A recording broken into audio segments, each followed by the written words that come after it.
Tower Fantasy. I'm debating whether to start playing Tower Fantasy or Genshin. They look pretty similar. Hmm.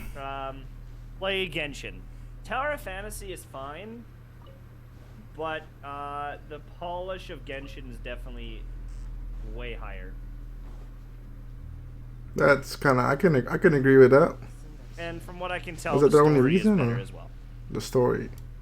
Tower Fantasy is cool and all, but if you have to pick one, I think that Genshin is the better. Okay, so I guess let's talk about how I feel about this. Let's get into it. So what's going on, everyone?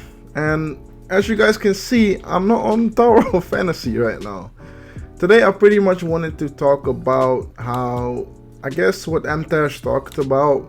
Let's say you recommend one game, right, to someone that isn't really familiar with these type of games. So what game would you recommend? And I've recently been playing like Genshin again and playing it a lot because I had an account before this where I wanted to summon for Yelan when she first came out, and then I got hacked. So I made this account and grind on it, but I didn't really do anything with it. So now I have my Yelan and I am actually trying to play again, right? Because this is like a fairly new account and I'm trying to grind. So over the last 3 days, I pretty much maxed out like the chasm and stuff, and I'm like going to start working on Sumeru.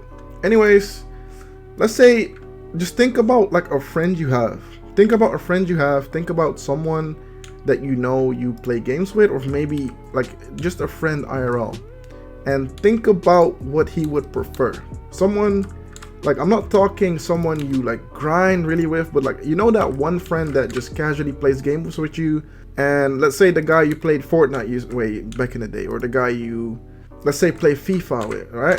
Most of you guys are from America, so you guys probably don't really play FIFA, but for all my Europe people, everyone has played FIFA. Come on now, with your friends, right?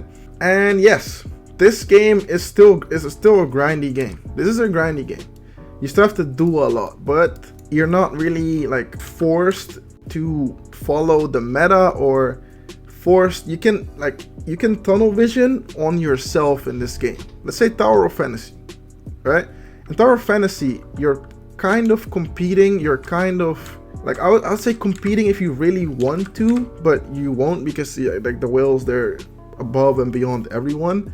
But you're going to have that feeling on Tower of Fantasy of that you have to get certain weapons at certain points, or you're just gonna suck, right? Because you're doing multiplayer gameplay, like you're doing co-ops, you're doing dungeons and whatever, you're doing raids with people, which is nice, right? But it's different because on this game, you're doing everything by yourself, right? You can like do domains and stuff with your friends, but who cares about, you can't see no damage numbers, you can't see who's better. And yes, there's no end game on this, but that's, I guess, I don't know, I would say the good point of not having no leaderboards and not having like PvP content in this game is because you have no stress of having to compete with other people that may spend money or that may grind more than you, you know what I mean? And I was really thinking because the thing is that I missed on Genshin was the end game and stuff, because on my other account, you get to a point to where you have done everything and there's nothing to do daily, which is like the point where you get to on Tower of Fantasy as well. I guess you just repeat the daily cycle and then new updates come out.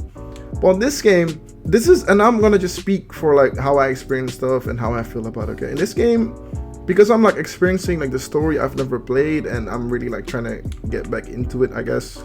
The story in this and the way you like use the world and all the characters and stuff, it really makes you feel like more attached to them in some way, because they all have their separate storylines, like in-depth storylines. They all have their own personalities.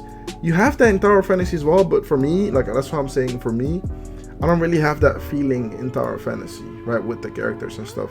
And I don't know, in this game, because you're not really competing with anyone, you're doing everything yourself. Also, every character you have can be strong.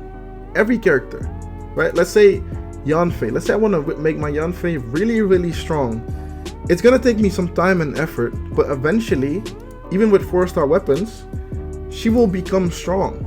In Tower of Fantasy, you're running the same team, and you're also like, I don't know, I don't want to say like forced to spend, but if you have no stars on your characters, it's kind of a sticky one, right? Like you can save up and just use the free-to-play things, but when new characters come out, it gets harder and harder and harder. But we all know this. Like, I'm not here to bash Tower of Fantasy, and if anything, I like Tower of Fantasy, right? But I'm just like gonna talk about the differences and why it would be better for you to like recommend a game, because this video idea really sparked to me because a friend of mine, I'm gonna tell him to watch this video, but we used to play Tower of Fantasy back in the day every day for like the first 2 weeks, and then he like quit, and he was asking, should I come back to Tower of Fantasy to grind with you? And it really made me think, like, because I didn't really want to recommend the game to him, because one, he's so far behind to where he probably has to spend money to like catch up, or it's gonna take him like half a year to, okay, maybe not half a year, but a long time to get to the point to where he is also really strong. So that's why I told him, nah man, just play some Genshin, because Genshin you can just quit, come back. You can do the same on Tower of Fantasy, but there's no pressure of me being level 90 and him not being level 90 and he can't play with me, which he really wants to do, or can't do raids with me and whatever, because he would have to grind for months to get there.